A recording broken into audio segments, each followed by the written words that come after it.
Princess Mirabelle and the Dragon POX by Julia Donaldson, illustrated by Lydia Monks.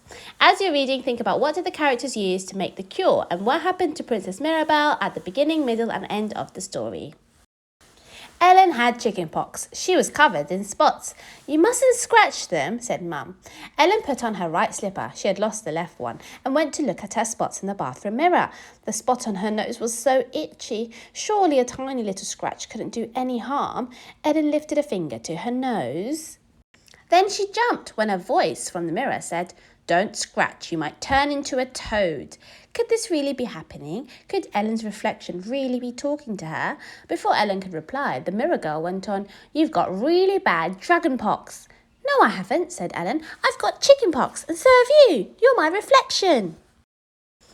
"Don't be silly," said the mirror girl, and the next second she had jumped out of the mirror and was in the bathroom with Ellen. "I'm Princess Mirabelle. You really ought to curtsy, but as you're my friend, I'll let you off." "Are you really a princess?" asked Ellen. "But you look just like me. You've got the same pyjamas. You've even lost one of your slippers, like me." "Oh, no, I haven't," said Princess Mirabelle. She paused for a second and then continued. "My slipper was stolen by a goblin. They're always stealing slippers. They like to sleep in them." Ellen laughed. "Do they have little sheets and pillows?" she asked. "Never mind that," said Mirabelle. "We need to get started on the cure for dragonpox." And she put the plug in the bath and turned on the taps. "But I haven't got dragonpox," said Ellen. "Well, I have," Mirabelle said firmly. "You see, a dragon captured me last week and carried me off to its mountain lair. Luckily, a knight came and rescued me, but when I got home, I came out in these terrible spots." "Did the knight want to marry you?" asked Ellen, but Mirabelle seemed not to hear her. "Now then," said Mirabelle, "on with the cure. This stuff looks good." She grabbed a bottle of bubble bath and squirted it into the water. Then, "How odd!" she exclaimed as hundreds of bubbles appeared. "Don't you have bubble bath back home?" asked Ellen. "Certainly not," said Mirabelle, "but we do have bubble fish. They're much better. They swim about in the bath and blow thousands of bubbles." "But isn't the bath water a bit hot for the fish?" asked Ellen. "Never mind that," said Mirabelle. "Let's get in." We need some more ingredients," said Mirabelle, when they were both in the bath. "Let's try this." Before Ellen could stop her, she had squirted a whole tube of toothpaste into the water. "Hey, now we won't be able to clean our teeth," Ellen protested. "But can't you get the fairies to clean your teeth?" asked Mirabelle. "No, I don't know any fairies, and what would they use instead of toothpaste?" "Well, our fairies collect dewdrops from rose petals and use that," said Mirabelle. "How does it stick on the toothbrushes?" asked Ellen. "Oh, I do wish you wouldn't ask so many questions," said Mirabelle. "Let's get on with the cure. How about this?" And she squirted in some white foam from a spray can. "Stop!" cried Ellen. "That's my dad's shaving cream." "Well, I think he should stop shaving like my father, the king," said Mirabelle. "Does your father have a beard then?" asked Ellen. "Of course he does. It's so long it reaches the ground. He needs 2 servants to walk ahead of him to carry it, and sometimes birds make their nests in it." Ellen laughed. "And do the birds fly in and out feeding worms to their babies?" she asked. Mirabelle didn't reply. Instead, she poured a bottle of shampoo into the bath. "How will we wash our hair now?" asked Ellen.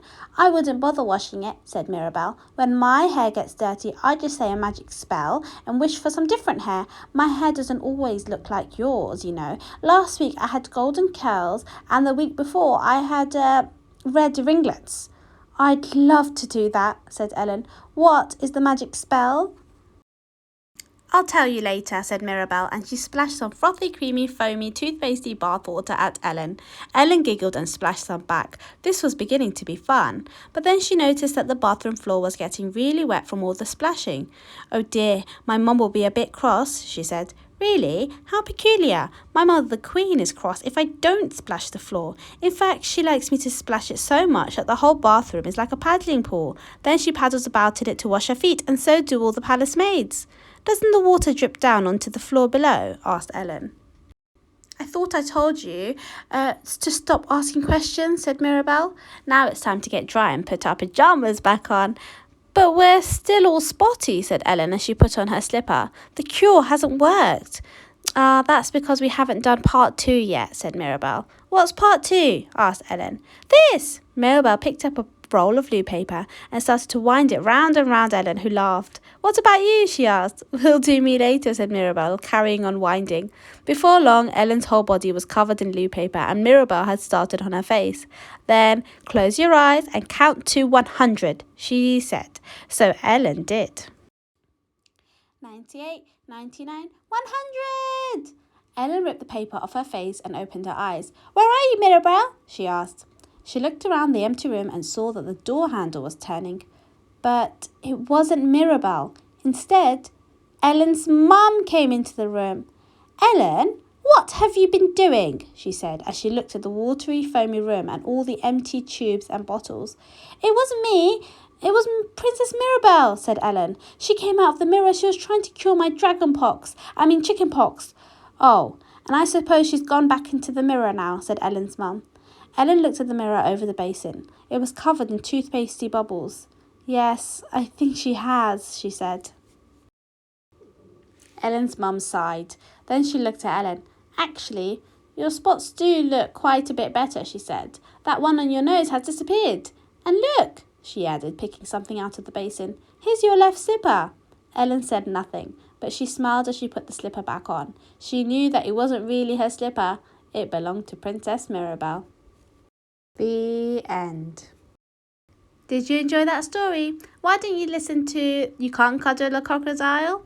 And don't forget to like and subscribe for more story times with Benny. Bye-bye!